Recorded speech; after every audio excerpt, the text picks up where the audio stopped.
session. I know there were other interesting choices also. I'm going to talk about, the title at least says, to deploy or not to deploy, decide using test and analyzer. A very quick introduction about myself. I'm Anand Bagmar. I'm currently playing the role of a test practice lead at ThoughtWorks. Titles are immaterial. I'm a hands-on tester. I do everything related with testing, and I've been doing so for more than 15 years. A very quick contact information if you want to connect with me later to have more follow-on discussions. You can get my Twitter ID or more contact information from the About Me page. And that's all I'm really going to talk about myself. What do you really expect from this session? Why are you here? Because if there is a mismatch, as Naresh said in the morning, it would be great to use the law of 2 feet. Okay? So, why are you here? Anyone? What do you expect from this session?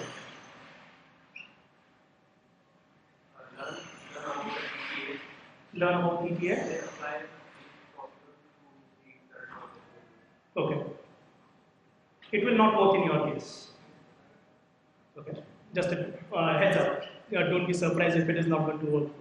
And I'll tell you the reason why once I do. Understand new perspective. Understand new perspective. Yes, we'll be covering that in certain ways. Understand your thoughts, whether if you have done any extensive research, decide whether to go ahead and check in and deploy or to stop because there is a alarm. Okay. We'll definitely be talking about that. That is really the crux of these next 45 minutes that we'll be interacting with each other. Any other thoughts? Any other expectation? Yes? You had mentioned about a tool test analyzer. Test and analyzer, yes. So I want to know how did you go about selecting that tool and why that tool? Okay. That answer is easy. I created it. But there is more to it, so don't go right now. But we'll be talking more on that. Why test and analyzer? Okay. So, why I said no, it's not going to work for you, and that's the risk of I see, especially when I go to conferences, when I've seen others go to conferences, we come for ready-made solutions in certain ways. And more often than not, we take a solution out of context and we try to apply it in our situation. And it may not be the right fit. So the reason I'm saying it is not going to work is for you to really look at all the different parameters to really investigate and see if it will help you, if yes, that this is the best tool you can ever have. Okay? But it's not about the tool, it's more about the thought process. So with that, what are the criteria for determining if your code is ready to get into the next stage of build cycle or deployment cycle? It requires. Sorry? It requires. It compiles. First, most important check, yes. Passes all your tests. Passes all your tests, okay. Sorry? Defect free and passes all the tests. We are going to touch upon this topic after about 10-ish minutes. Hold on to that thought for sure, okay. But yes?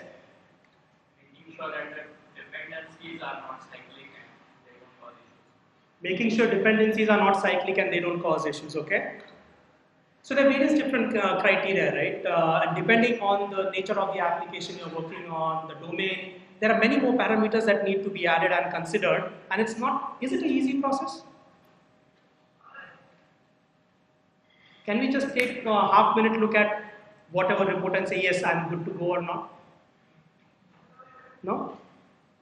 Okay. So, before we get into the next stage, let's get a pulse of all you guys in the room. How many of us are not in the software industry? Okay, everyone is from software field. That's good. How many of you are working on agile-based methodology? Almost everyone? Okay, let me change the question. How many of you are not working on agile-based methodology? Okay, there are a few. This is still going to be applicable for you also. Though I talk a lot in the agile context, it is still going to be applicable for other methodologies also. Okay. How many of us are managers of any different sorts? Any different levels? How many of us are managers in this room? One. Okay. How many development managers or development managers mostly? Any testing managers? Testmans? Okay. PMs? Project managers? Any business analysts? Any developers? Hands-on developers? Okay, good spread. Any testers? Excellent. We've got a really good mix over here, and please feel free to pitch in with your own perspective because each role brings a different perspective in determining is the product ready or not, right? And there are various reasons for it. Okay. What is the main objective of any organization? Make money. Okay. I would also equate it to provide value. And Shirish, don't talk much. You've seen the slides in some ways. Okay, but very right? One of the main objectives is to make money or provide some value, give some service to your customer base. The other objectives are, I cannot make money or provide value if I am delayed or I take too long to do that, right? So it has to be in a timely fashion. I have to get my service or product out to the market in a good fashion. And is this the only thing? Most important, right? Or rather, I shouldn't say most important because none of these can exist independently for an organization. If any of these is missing, you cannot really deliver good software. So quickly, I'm going to rush through a couple of things about reality in organizations. We are a global organization. We are in a globalized software industry of sorts. And for various reasons, there's globalization, there's cost factors, we want 24/7 availability, there's talent in various different, all parts of the world. Team sizes are too huge to really have under one roof. And there are also mergers and acquisitions which result in the teams really getting spread across the world. Okay? Given this ecosystem, given the value of the organization, each team, each product team, or each program of work needs to have some set of processes, guidelines, and adopt some patterns which is going to give or get them on a path of achieving their objectives, right? So, what is one of the practices that makes teams successful on this path?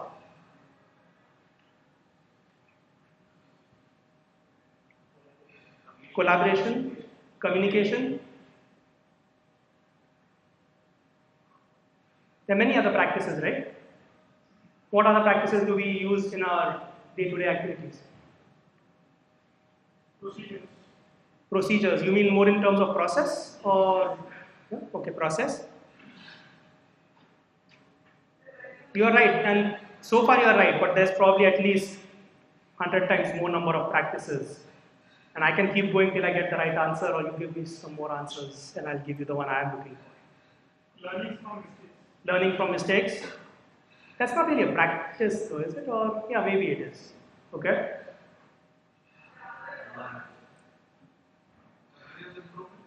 Continuous improvement. Okay. That's more of a process, or not a practice. Retrospective discipline in what sense?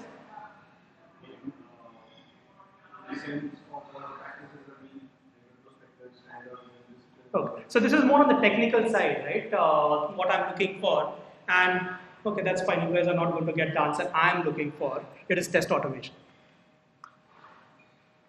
Okay. This is one of the practices, not the practice. It is one of the practices that you need to employ to get on the path of having good quality, get the product out in good time, to make money and or provide value. What is one of the practice that makes the teams unsuccessful? Sorry? Time consumption in what way? Sorry?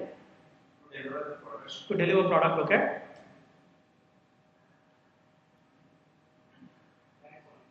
Bad quality, okay? But that's not a practice, right? That's a measure of whatever practices and all we do. Lack of quality control. Lack of quality control, okay? Wrong estimation. How many of us are part of successful projects we've never had any problems? So why are we not able to come up with more practices which have not worked for us? Requirements not analyzed properly. Requirements not analyzed properly. Now we are getting somewhere. Do we need to do another round of exercise? Yes. Team is not self-sufficient. Team is not self-sufficient or self-running in various ways. Okay. These guys are not going to get this answer also. It is also test automation. Okay. Why? Because if test automation is not done right, it is going to be more of a crippling factor for the team than a enabler to get to the next stage. So it is very important to do test automation correctly. What is test automation?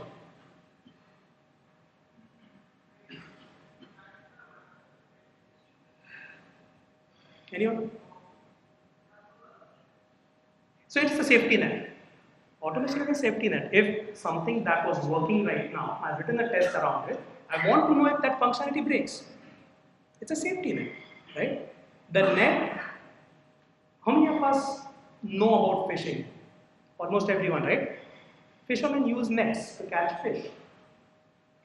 Would a fisherman use a fishing net of a very big grid size to catch a small fish? At the same time, if a fisherman wants to catch big fish, does it help him to have the net size very granular? He would end up catching a lot of trivial or things which he's not interested in. Automation is exactly like that. If you don't have effective automation, you might end up with so many tests which is not really providing any value. At the same time, if you have a lot of gaps in your automation, issues are still going to creep through. And you will see issues or defects later on in your product life cycle, which is going to be very costly to fix. Okay? How many of us have heard about the test automation pyramid? Okay? A few of us. So very quickly I'll explain what the test automation pyramid is. It is a pyramid. Behind the pyramid, there is a big circle. What the pyramid represents is various different types of tests which are applicable for your product under test. Okay? And it could start right from unit tests, integration, JavaScript, view tests, web service tests, UI tests, and various other types that are or not listed over here. Right? The circle on the top represents a very focused manual or exploratory testing that is required, that is essential on the product. Now, why? Because not everything should be automated again, right? You don't want to automate things which are going to take a lot of time or cost to do that and run reliably. Why is this pyramid important? Because as you start going from bottom of the pyramid to the top, what happens is the cost of implementing each test increases, the cost of getting feedback from each test increases, and of course, the time that it takes. Right? Why? Because at the unit test level on a dev machine, I can run the test against the code by just compiling and running tests against it. I don't have to deploy it in any environment or any container or integrate it with anything else. But as I move up that pyramid, I need to get more and more pieces of my product together in order to enable those types of tests. So what this means is, we need to have a test very effective. The tests which are at the lowest level of the pyramid should touch the granular piece of the code. The triangle, the inverted pyramid, represents the product under test, impact of each test on the product. Unit test touches the granular piece of code. As you move up, the UI test touches the breadth of the product where all integration points are set up. For example, all systems are set up, databases are hooked up, external interfaces are set up correctly. It takes a long time to get all this done. So the least number of tests should have the impact on the widest of the product, not the granular pieces. What this also means is, till we get to the view test, these are more technology facing tests. I need to change a radio button to a checkbox. That's a granular test. I don't need to have a full-fledged UI test framework for that. At the same time, the top level tests, the web services, UI, or the manual exploratory tests, they are more business facing tests. What value am I really solving? What feature am I really validating for the product? Okay? So that is what the test pyramid is. But if you look at reality, and this is where I wanted to introspect on the products that you are working on, I see there are two types of anti-patterns at least that most organizations end up with, most teams end up with. One is called the ice cream cone anti-pattern, where what we have is, we've got the least number of unit tests, maximum number of UI tests. And what happens when you have so many UI tests? Do they run reliably every time? Do they give consistent results every time? How much time does it take for running and getting feedback from these? As a result, what happens? In spite of spending all this effort on UI automation, we have to put a big effort on manual and exploratory testing also. This is a classic anti-pattern which a lot of organizations end up with. It might be a good place to get started with, but if you don't have the right focus on the teams, you'll end up over here. The second is a dual test pyramid anti-pattern. Can anyone guess what these two are?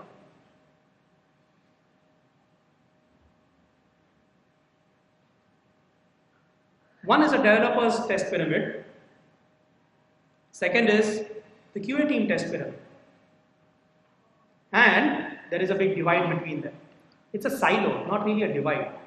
The QA team is working on the other side of this wall and the development team is over here. As a result, what happens is there might be a lot of scenarios, test cases that get missed out in automation because of lack of collaboration. There might be a lot of duplication also that happens between these two pyramids because of lack of collaboration. As a manager, I know Hitesh, he's a QA manager right now. Can you live with duplicated tests or can you live with missed tests? You can't live with this. Can't live with missed tests. It's an obvious answer. That is the biggest risk to any organization, any team, to miss any critical scenarios. You're not going to be ever test complete per se, right?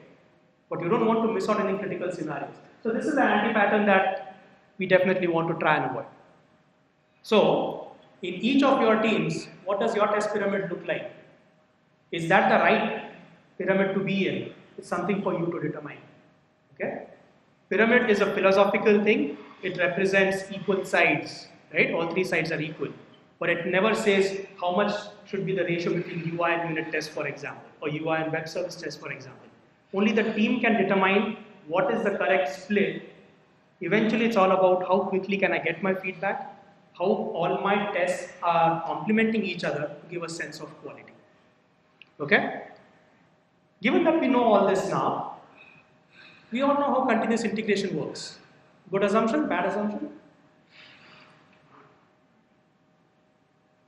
Okay, we need to get some coffee for everyone. Everyone seems to be dozing off. Does everyone know continuous integration?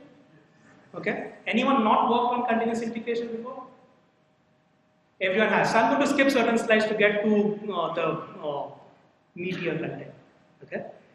Simple thing, any developer does a check-in. We want to run a suite of tests automatically on every check-in as often as possible to ensure nothing is broken. Okay. And there will be various different types of tests that we want to run in a particular sequence for that matter to get that earliest feedback. Now, what happens when you run these tests? What do teams do with it? They look at the dashboard, whichever the CI tool might be. You go look at the dashboard. You might have a various different set of tests configured over there. But from the dashboard, you will actually try and make sense. What is the quality of my product? I had 10,000 unit tests, out of which 1% failed. Is that good or bad?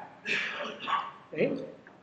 After unit tests, I have got my web service tests, and they all passed fine. My function tests all passed fine. In most cases, that is sufficient. As long as my build is green, all my tests are passing, that is fine. Right? It works well for smaller teams, and again, it's a relative term in that sense. But if you have a certain number of jobs in Jenkins, for example, you'll still be able to aggregate the results out of them and make meaningful dashboards out of them. How many of us really work in small teams? Okay, what's the size of your teams? 5. Is that a product team or is your team size? Product team is 9. Product team is 9 QAs or the 9 people overall? Okay. Ideal situation, you can leave, right? Okay. The point I'm trying to make is, for small teams, these dashboards are sufficient to give a sense of quality, give a sense of trend, what is happening in your product, and to see if everything is going fine or not. There are still certain limitations though that we'll see. However, what happens in really complex teams, in enterprise products? think about the globalized picture that we saw earlier, right? Typically, teams are 300, 400 people spread across the globe, various different time zones, working on different functionalities. And this is not even talking about the external dependencies in the organization for sorts, right? In such a large team, and Shirish has been part of one of such teams, so it was just about 50-ish people from here. At one point in time, his team had about 50 jobs in the Go server that were configured. Now, whatever form of aggregation you do for these 50 jobs, you are not going to get a proper representation of what the quality really means. There's a lot of effort that needs to be put in over. Okay? And if the teams are really large in that sense, you have to start creating functional teams of sort, or break it down into various different levels. And that's where what typically tends to happen is, oh, product 1 and product 2, you're sort of related. We'll share one Jenkins server or one CI server. Product 3 and 4, let's have another server set up for you, and you can set up your jobs and manage your continuous integration more effectively. But what happens is all these products, they're really one enterprise. They're all related. They all need to go live at some similar structured timeline. So someone, a CEO, CTO, whoever that person might be, would suddenly come and say, hey guys, tell me what's the status? Are we good for the release of this core banking platform in 3 years' time? How are you going to do that? We've got different information in different servers. That information might mean different things at each time. So what happens? Different team members, managers, or whoever start doing this work manually and create this kind of consolidated report for someone to share and say, yes, we are on track or not. And when we put caffeine on continuous integration, we get to continuous delivery. Where on every check-in, potentially, if the build has passed, everything is passed, I should be ready to go live. I should be ready to take it to the next level, continuous in delivery. With that, imagine the effort is going to take to really collaborate and get these reports together on a continuous fashion for someone who very clearly needs to get them. There's a good reason to get that. How do you do that? How can you avoid doing this manual effort? That is one. How can you be accurate in terms of your data? That is the other aspect. Okay? So how do you really know your product is ready to go live or ready to go to the next level? It's not really an easy thing unless you're in a small team where you can manage that much more effective. Also, this is the part where I was asking earlier. Does a green build really means there are no defects? How do you know? How do you really try and manage that? These were the problems which I encountered on one of the projects I was working on about 3 years ago. And I had this idea to say, no, I need a better way, a more data-driven approach to enable making better decisions. Clearly, I cannot or don't even want to spend time in building a product or a solution which is automatically going to give me the answer. It's not possible. It's like the pyramid. There is no right answer unless you put in a lot of context to it. So how can I get data in a uniform fashion for an enterprise solution to enable the relevant stakeholders take better decisions? To enable teams take better decisions, am I ready to go to the next level or not? And that is how TTA was born, Test Trend Analyzer. Though it says trend analyzer, there is definitely much more to this than just trend analysis. And we'll see that more in form of a demo. So there are a couple of aspects to this demo that I'm going to talk about. One is, what is the trend analysis capability of this? Failure analysis, which is also equally important, and I'll tell you why in the demo itself. Dashboards. We don't want to replicate information which is available in various other systems that our enterprise is using just because we want to move to a unified tool. Each tool is doing things in its own best way possible. We already have it in the enterprise. We don't want to duplicate anything. We don't want to replace anything. At the same time, we want to provide a consistent, holistic view of the product and its quality in one place. So we'll talk about dashboards. Some admin and how to upload data, we'll look at that also. Okay? So with that, we'll switch to a demo. TTA running on my machine right now. There is a reason why I'm not going to zoom in. Shirish was one of the developers who helped build a UI for this, and then he ran off on another project. So I've left it in the same state, and I was waiting for this moment to tell him where you've left me. I need your help again. Okay? So it's not really about the content over here. I think the concept is more important, what we are trying to solve with this.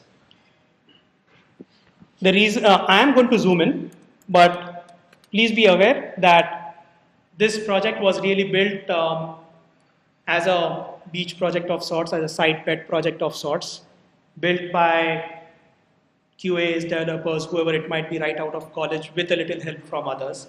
So it's again not about implementation, look and feel, it's more about the concept. So the first thing what we are going to look at over here is trend analysis.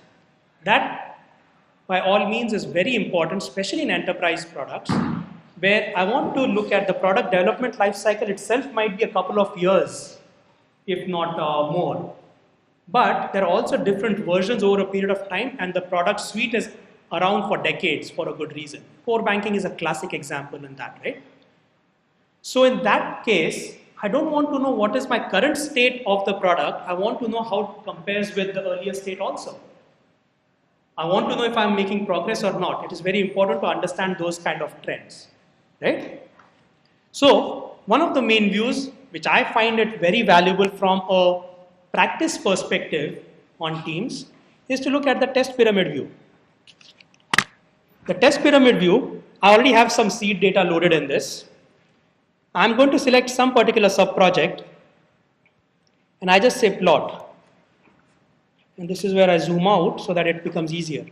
Based on the seed data for sub-project 1.1, what I have here, maybe I will try to zoom. So it overlays, I hope you're making notes of what needs to be changed. So what is hidden behind the square box is the different types of tests that have been automated for sub-project 1.1. It's functional, integration, and unit tests in that sequence. What it says is there are 350 functional tests, 98 integration, and 99 unit tests, and the time it takes to run these. So at a single click, using the latest data available with TTA for this sub-project, I know what my pyramid looks like. Now this becomes very valuable for me to say from a practice perspective, this definitely is not right. I know my product better. I need to be doing more at unit test level, need to invest more on unit testing side, and I need to reduce my functional testing, not just to reduce the numbers, but have more effective tests over there. Less number, but more effective tests. So this can become a conversation point for various team members to say, this is where we are. How do we want to be in the next 3 months? And you can sort of use this as a reference to start planning around it. So this data becomes very powerful. With additional functionality implemented on this, I can say, okay, show me 2 pyramid views for the same project, one from 3 months ago and one today. How do I compare? I don't want to create 2 different views for this, but I want to do a side-by-side comparison. You can do various things once the data is available. Okay, that's one. A very quick second example. In this case, it's more balanced. I just have functional and integration, but it might be right for my product. This is not me telling you what is right or wrong. It's just telling you what your product is doing at this point in time. Okay, so that is the pyramid view. Next, let's look at a comparative analysis. I know there is a lot of effort in my organization where we are putting emphasis on automation of various different types. What value is it really bringing to the team? How is the quality of the product across all these different types of tests really happening? I don't want to go to CI and see, okay, this is the aggregation of my unit tests. This is the aggregation of my functional tests. This is aggregation of my sanity tests, or whatever those job aggregation groups are. Because you cannot aggregate unit tests and functional tests. It's not going to provide any value in Jenkins or any CI tool, right? So how do you really figure out what is happening? So in the comparative analysis view, I select a time range, a particular project and sub-project,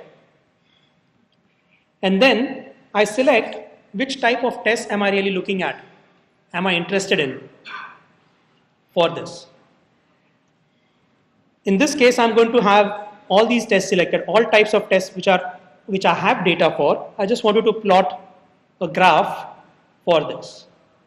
So what this graph tells me is, for the time range, each of these tests, and there's a legend which sort of tries to map a color with what type of test it is. It will tell me each circle representing a test run, what was the status of that test in that time period. So now I can look at it and say, most of my tests are at this level. There are times when it suddenly dips. Why is that happening? Without seeing this holistic view again, in a large enterprise, it becomes difficult to find out where do I start focusing on finding the root cause. I don't want to get lost in that big ecosystem of tests and thousands of tests and so many different teams. I need to know a starting point. This becomes very powerful from that perspective. It is showing a trend, and it can show a trend for as much data as you really have. Let's look at another example.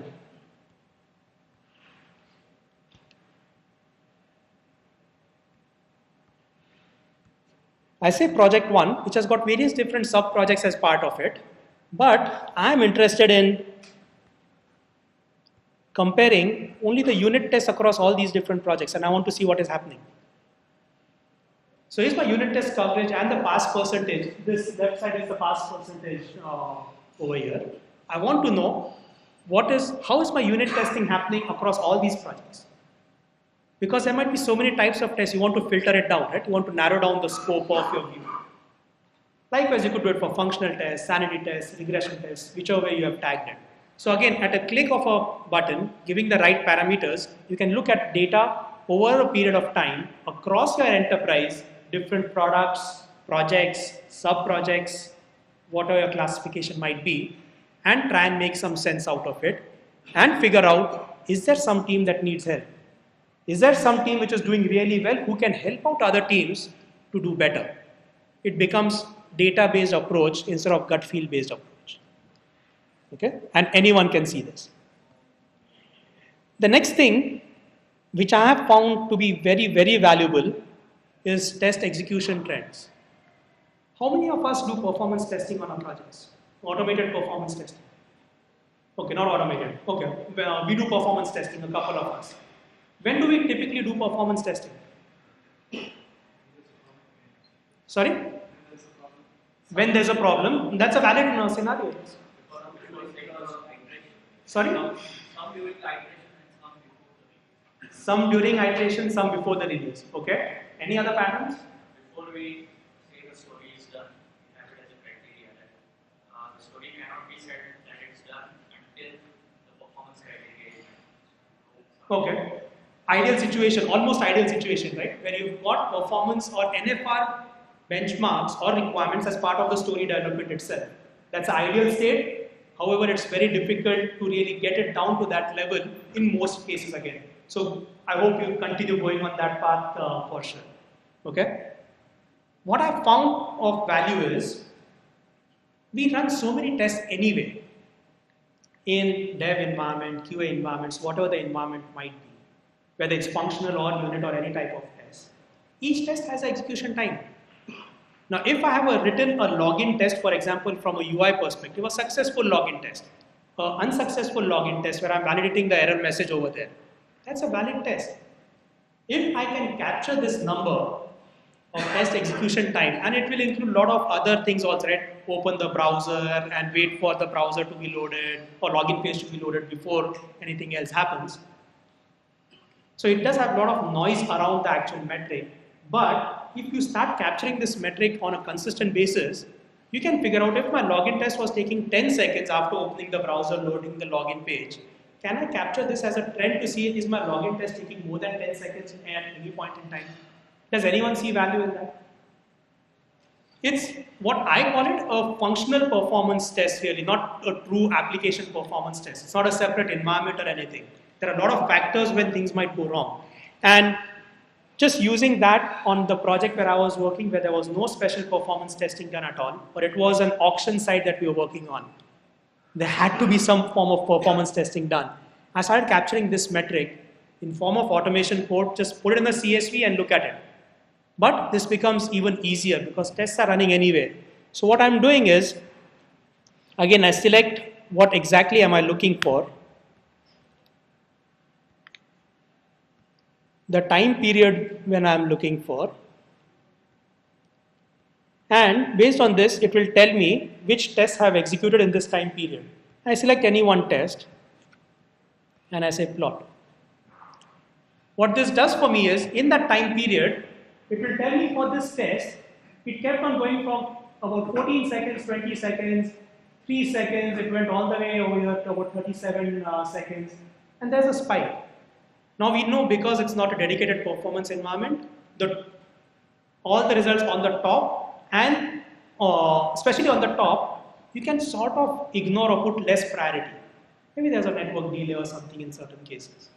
You know for sure the ones that ended very quickly, especially this one. Something really went wrong. Maybe the page itself did not load for that matter. There was error. So again, you can ignore that. But then, if looking at this graph, I say this seems to be the general time period between 14 and 22 seconds. If that is the general time period, anything out of this range is an anomaly. And now, I can, with data points, focus on which test execution cycle shall I focus on to identify if something really changed. If this, for example, this one, 28 seconds, that is out of the range, why did it suddenly go here? It then went down again, but what if it is not going down? I can investigate what changes happened in the product at that point in time, which potentially cause an increase in test execution, or there might be other reasons. But now again, I've got direction where to focus on root cause analysis. I'm not shooting in the dark. Okay? So this is what the trend analysis does. Any questions, thoughts so far?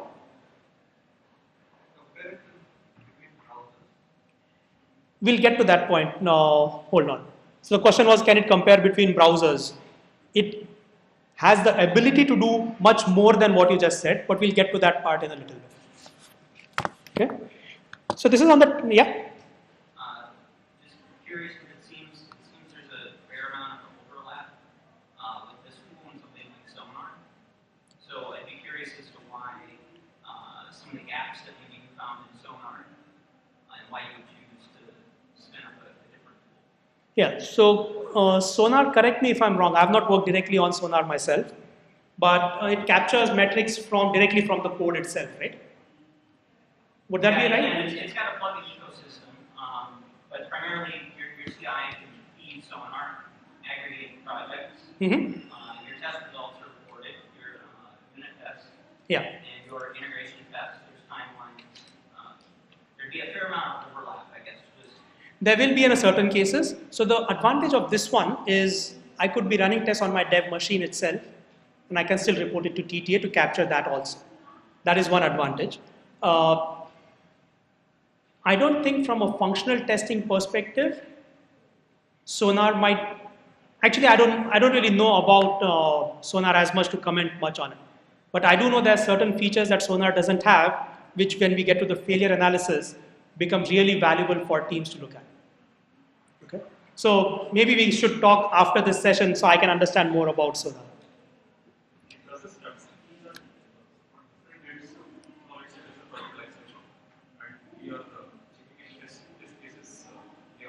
Mm-hmm. And then you're running the test and then some information gets collected.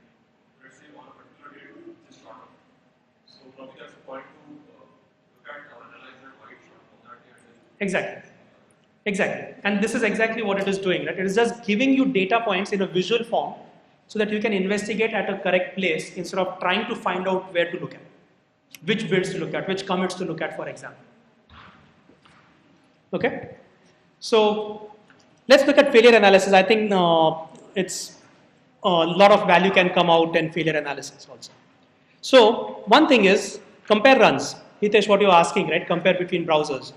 The current functionality doesn't support it. All we support right now is if I select a project, sub-project, I select which type of test I want. Let's say it's an integration test. I automatically get the set of dates for which I have test runs over here. and I can compare it. Okay. Over here, actually I jumped a little bit ahead. Close your eyes and just listen to what I'm saying for 10 seconds. In your CI, for example, aggregated report or not, if you see 95% pass test consistently, last run was 95%, day before, yesterday it was 95%, today it was 95%. Does it mean the same 5% tests are failing at all times?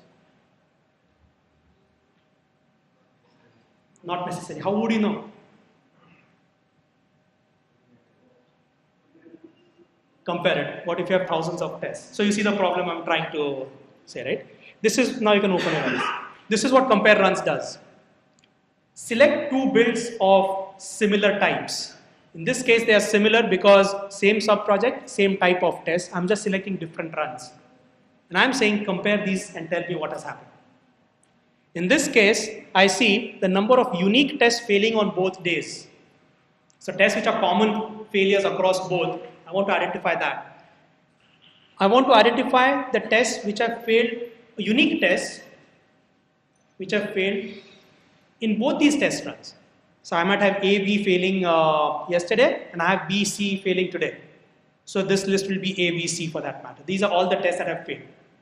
And that combination, tests which have failed on both days, tests which have passed consistently, tests which failed yesterday but not today. And the fourth is tests which failed today, not yesterday. With this, I know exactly where I need to focus.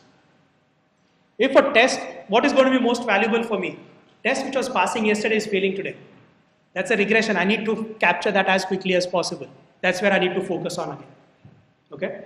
With the kind of metadata that we capture with the uploaded tests, you can extend the functionality to say, this type of test running against IE versus Firefox, compare it. Running against RC1 versus RC2, compare it. The metadata is there. You just need to write the appropriate query and display it in a little more visual format where you can start focusing on what is happening. So it can be extended to support different browsers or different OS, whatever combinations or build numbers. As long as you're capturing that information with extensions or extensions in the code to support that in TTA, you should be able to query that. Okay.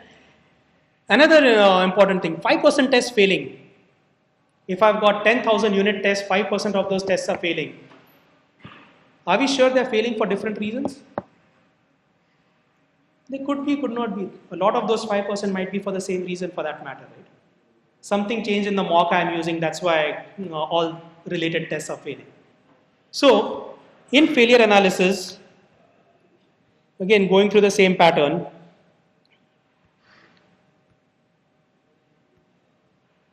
I select a specific run and do the failure analysis for me. So this assumes, makes a big assumption that whatever error logging you are doing in your automation, whichever form of automation, it has to be consistent. It has to be rich in its messages that it fails for. What TTA does is, for a specific execution cycle, look at it, analyze it, and group tests which are failing for the same reason. Based on that, I have got a lot of failures in this particular test run, but 33% of my tests are failing with the message, error message for class 1.1, and these are the tests which are failing because of that. There is 3% tests which are failing with error message for class 21.3. These are the tests for that. Which test will I try and fix first? So again, it's a 80-20 rule, right? You're trying to identify the low-hanging fruit, which is going to get you towards a green belt as quickly as possible. That is what failure analysis helps you do. Classification or rather grouping based on error messages to help you focus on the right thing. Okay? Last thing I want to show you over here before we run out of time is, we spoke about different dashboards. Sonar has got excellent reports. If you're using Jira for requirements tracking, you can get excellent reports out of that for defects and whatever else. You don't want to duplicate any of that just because you want your tool to be popular. And it's never going to be possible, getting all types of information in one system. So what provision I have done here, instead of having to do a lot of context switch, I can just give the link to that particular dashboard, give it a meaningful name. So in this case, I am going to give TTA. I'm going to say HTTP localhost 3000 add. And what I see over here when I go to the home page, I've got my external dashboards configured and just pulling in reports from whatever other reports might already be configured. So I don't have to go to some other place. I'm not duplicating data. At the same time, I don't want to do the context switching too many times. One bookmark can get me everything. Okay? I'm going to jump to, because we are almost out of time, I'm going to jump to how does this really work and the value it brings to the teams. Okay? So typically when we run tests from CI, they run on agents or machines that are configured with that CI. And what that does is, when the command comes into the machine, you do a clean, compile, setup, run the test, and send the results back to CI. The difference now becomes is after you run the test, you're changing it, making a slight change to say send results to TTA first, and then return to CI. So CI still has the information it had earlier, and only difference is you have sent the results over there also. Why is this very popular or very powerful? My CI could be anything. It can be Go, Hudson, Jenkins, Bamboo, TeamCity, anything. My build tool can be anything. Maven, Gradle, Ant, Make, Rake, whatever it might be, MS Test, anything. My test can be implemented in any language. It does not matter. It's any XUnit or TestNG based reports, does not matter. And any programming language for that matter. All that you need to do is look at the build tool and write that small snippet to send results to TTA at the relevant time. That's the only difference. Everyone else is unaffected by this. Okay? So this becomes very powerful. There are many, I will be uploading these slides today itself to my blog, and the video also will be available. After this session, we can talk more about how you can really use TTA and see if it will work for you, for example, right? Most important thing is you set it up. There is a manual upload page where you provide all the details required for uploading test results and see if that upload is successful. What that means is the result types the XUnit test reports that is required for TTA to consume. We'll be able to see if there's parity, there's a match in that. As long as the reports can be parsed, TTA is going to work for you. If it cannot be parsed, then we need to build an extension in TTA to support the report types that your test framework is generating, and then it can be used. There are, at the same time, a lot of hard-coded things in terms of types of tests, for example, functional, integration, unit tests. You might be using different terminology in your organization, in your teams. We'll need to figure out ways to customize that directly in code or make it extensible in TTA. Remember, this is a very nascent product built as a side project, right? It has a lot of capabilities to improve, and there are a bunch of features which I already have in mind, but it's not the full rich feature set right now. But try it out, it might work for you. Okay? How can you help? Try it out, give feedback, suggest features. More importantly, this is available on GitHub. It's an open source project. ThoughtWorks has given me time and help in building this, and we made this open source. You can contribute to it. Send me pull requests, and we can work collaboratively in whichever fashion to add more features and make this better and more usable. Okay? With that, I would like to say thank you and not go even more beyond what I was supposed to. Any questions we can take?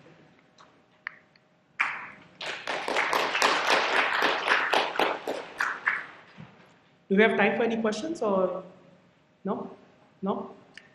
Okay. So I guess there's a break right now for 10 minutes. While I'm getting out of here, we could talk or we can talk separately also. Thank you, everyone.